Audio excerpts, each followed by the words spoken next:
اللہ نے ہمیں ایسے دور میں پیدا کیا ہے جس میں نظر کی حفاظت کرنا بہت مشکل ہے, ہم کیا کریں؟ دیکھو, اگر مشکل کام ہوتا تو آپ نظر جھکانا چاہتے تو کوئی بیرونی طاقت آپ کو یوں منہ کرتی, دھڑام سے اوپر کرتی, اور آپ کہتے ہیں میں یوں منہ نیچے کر رہا ہوں مگر ہو نہیں رہا, میری کمر اکڑ گئی ہے. پھر آپ کہتے کہ گردن جھکانا بھی مشکل اور نظر جھکانا بھی, بولو بھائی, مشکل. دیکھو, جو نظر کی حفاظت کرنے والے ہوتے ہیں نا, جتنا گندا ماحول ہو یا اچھا ماحول ہو, ان کی صحت پہ کوئی فرق نہیں پڑتا. جو ٹھرکی ہوگا 24 گھنٹے میں ایک عورت نظر آئے گی, اس کو بھی دیکھے گا, بلکہ زیادہ گھور کے دیکھے گا کہ صبح سے کوئی گاہک نہیں ملا. جب یہ لاک ڈاؤن ہوا تھا, لاک ڈاؤن, ایک مجھے مچھلی والا نظر آیا, اپنی ٹوکری میں مچھلی لے کے سائیکل پہ گھوم رہا ہے. سب بند کر دیا گورنمنٹ نے. میں نے اس سے پوچھا خیریت, تم اکیلے کیسے گھوم رہے, پولیس والوں نے پکڑا نہیں؟ کہہ رہے پکڑا تھا. پولیس والے نے بولا یار صبح سے ایک کسٹمر بھی نہیں آیا, 500 روپے دے دے, ناشتہ بھی نہیں کیا ہم نے, 500 روپے دے دے, ناشتہ بھی نہیں کیا اور نکل لیں یہاں سے. کہہ رہے میں نے 500 روپے دی, اب میں آرام سے مچھلی بیچ رہا ہوں. تو ٹھرکی آدمی کو سارا دن میں ایک عورت نظر آئے گی, اس کو دیکھے گا. اور جو نظر جھکانے والے لوگ ہیں وہ سینکڑوں گزر جائیں ان کے سامنے سے, یہ ایک گزرے, ان کی صحت پہ کوئی فرق نہیں پڑتا. انہوں نے نہ اس کو دیکھنا ہے نہ اس کو. کہہ رہے یار اللہ نے میرے لیے میری بیوی کو پیدا کیا, ختم. تو یہ کام مشکل جب ہوتا جب آپ گردن جھکانا چاہتے اور ادھر گردن میں فریکچر ہونے کا خطرہ ہوتا, یہ اکڑ جاتی گردن, صحیح ہے نا, جیسے یوں کر رہے ہیں تو وہ ہو ہی نہیں رہی. تو ایسا ہوتا ہے بھائی, جیسے ہی کوئی خاتون گزری, آپ کا دیکھنے کا دل چاہ رہا, آپ یوں کر لو, کوئی ٹینشن ہوئی. اور نظر جھکانا تو اور آسان, گردن میں تو پھر بھی ریڑھ کی ہڈی اور گردن کی ہڈی دائیں بائیں ہونے کا خطرہ ہوتا ہے. ایک دم یوں کیا تو پتا چلا چک آ گئی نا. پلک کو جھپکنے میں, نظروں کو نیچے کرنے میں تو انرجی, میرا خیال ہے اتنی سی بھی انرجی خرچ نہیں ہوتی کہ جسے ڈاکٹر کوئی کہیں کہ آپ کی اتنی انرجی یوٹیلائز ہو گئی ہے, اب آپ 6 پراٹھے کھائیں بیٹھ کے.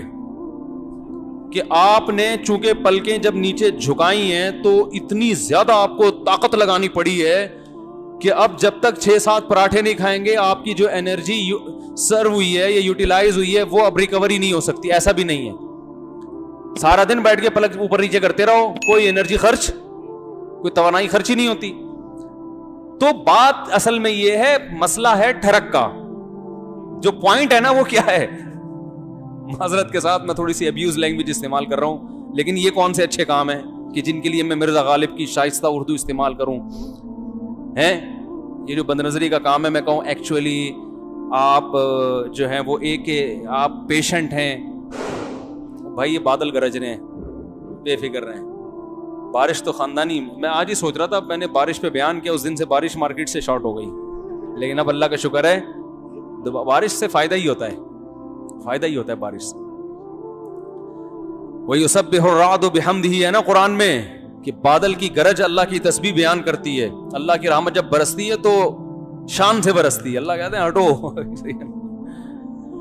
تو آپ نے تو یہاں بادل جو گرجتے ہوئے دیکھے, جو پہاڑی علاقوں میں جو گرجتے ہیں نا, وہ تو کراچی والے افورڈ نہیں کر سکتے. جو پہاڑی علاقوں میں اتنی آواز ہوتی ہے اس کی. تو خیر, کیا بات چل رہی تھی؟ ہاں, تو میں یہ کہہ رہا تھا اصل مسئلہ کس کا ہے, ٹھرک کا. تو یہ ٹھرک پوری, اور یہ 4 شادیوں سے بھی نہیں جاتی یہ ٹھرک. یہ بتا دوں, کہیں آپ سمجھو 4 شادیاں کر لوں گا تو جو ٹھرکی ہیں وہ سینکڑوں شادیاں بھی کر لیں, ان کی ٹھرک ختم نہیں ہوتی. 4 شادیوں سے یہ ہوتا ہے کہ انسان میں جو اللہ نے جوان آدمی میں قوت رکھی ہے, وہ قوت اس کو مجبور کرتی ہے بد نظری پر. تو وہ جب اس کی وہ صحیح جگہ استعمال ہو جاتی ہے اس کی قوت, تو پھر وہ دائیں بائیں جانے سے بچ جاتا ہے.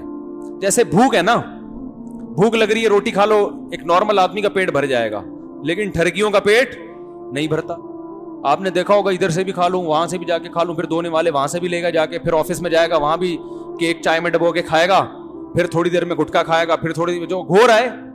صبح سے جو نان اسٹاپ کھانا شروع کرتے ہیں رات تک کھاتے, پھر رات کو ہاضمے کی گولی کھائے گا صبح سے. تو یہ بھوک نہیں ہے, بھوک کا علاج ہے, اور یہ نیچرل ہے بھوک کا لگنا. کم سے کم 2 ٹائم انسان کو پیٹ بھر کے کھانا چاہیے. تو ایسے ہی ایک شہوت کی بھوک ہوتی ہے جو ہر نارمل آدمی میں ہوتی ہے. اس کو بیوی چاہیے, ایک نہیں, دو نہیں, تین نہیں, 4 ہو گئی, چلو اس کے بعد اس کا دل بھر جائے گا.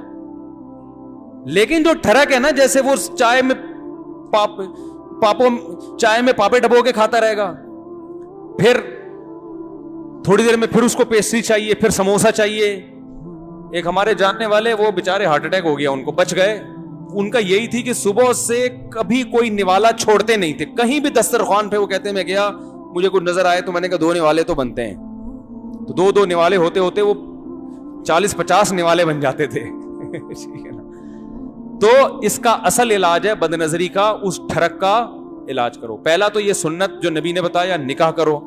دوسرا طریقہ کیا ہے, اپنے اوپر جرمانہ رکھو. ایک دفعہ بھی بد نظری کی تو اتنے پیسے صدقہ کروں گا. اور وہ ہر آدمی کی آمدن کے لحاظ سے, غریب آدمی کے لیے 50 روپے بھی بہت ہیں, مالدار کے لیے 5000 بھی کم ہے. سمجھ رہے ہو؟ تو جب تک اپنے آپ کو سزا نہیں دو گے, جب تک انسان خود اپنی ٹھکائی نہیں کرتا, کوئی معاشرہ تھوڑی کرے گا اس کی ٹھکائی. تو کیوں انڈی کو دیکھ رہا تھا, ایک ابا ہوتے تو چلو ٹھکائی بھی لگا دیتے.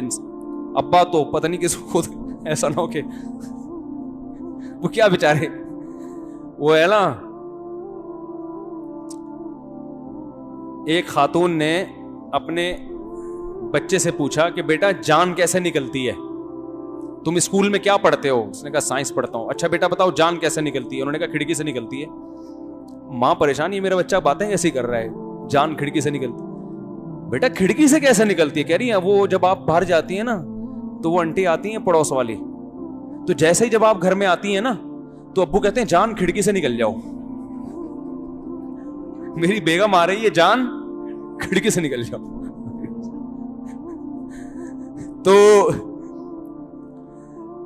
تو بچے کے دماغ میں یہ ہو گیا کہ جان کہاں سے نکلتی ہے, کھڑکی سے نکلتی ہے. تو یا تو ابا تھپڑ لگائیں گے, اور ابا بھی اگر جان کو کھڑکی سے نکال رہے ہیں وہ کہاں سے تھپڑ لگائیں گے.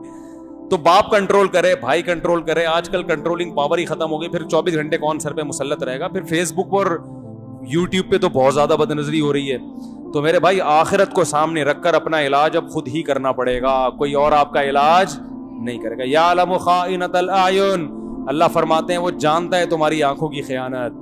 اور اس زمانے میں نظر کی حفاظت کا ثواب بھی بہت ہے, کیونکہ نگرانی کرنے والا کوئی نہیں ہے. تو اللہ کہے گا صرف میرے خوف سے کر رہا ہے. اس لیے جب پہلے تو کوشش کرو بچنے کی, چیلنج کرو کہ 40 دن تک کسی غیر محرم کو نہیں دیکھوں گا میں, اور پھر جرمانہ لگاؤ اپنے اوپر کہ وہ اپنی سزا کے حساب سے نا, کہ جب ایک دفعہ بد نظری ہو تو وہ پیسے اتنے زیادہ بھی نہ ہو کہ وہ پیسے دینا ہی مصیبت بن جائے, اور اتنے تھوڑے بھی نہ ہو کہ سارا دن بد نظری کر کر کے ریٹ, بھائی ریٹ ہیں ایک دفعہ دیکھنے کا, یہ ریٹ چل رہا ہے مارکیٹ میں تو یہ ریٹ میں افورڈ 100 دفعہ بھی دیکھ لوں تو افورڈ کر. اتنا کم ریٹ بھی نہیں ہونا چاہیے, دیکھنے کے ریٹ کیا ہو, زیادہ ہو. تو اس طرح سے انشاءاللہ آہستہ آہستہ عادت پڑ جائے گی چھوٹنے کی.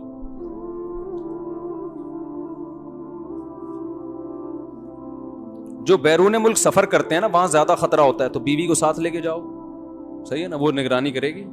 جہاں جہاں جا رہے ہو ساتھ لے کے جاؤ, وہ ایسی نگرانی کرے گی کہ آپ کے, وہ تو جہاں نظر کی حفاظت فرض نہیں بھی ہے وہاں بھی کروا دے گی, ٹھیک ہے نا. تو یہ بھی بہت بڑا ذریعہ ہے.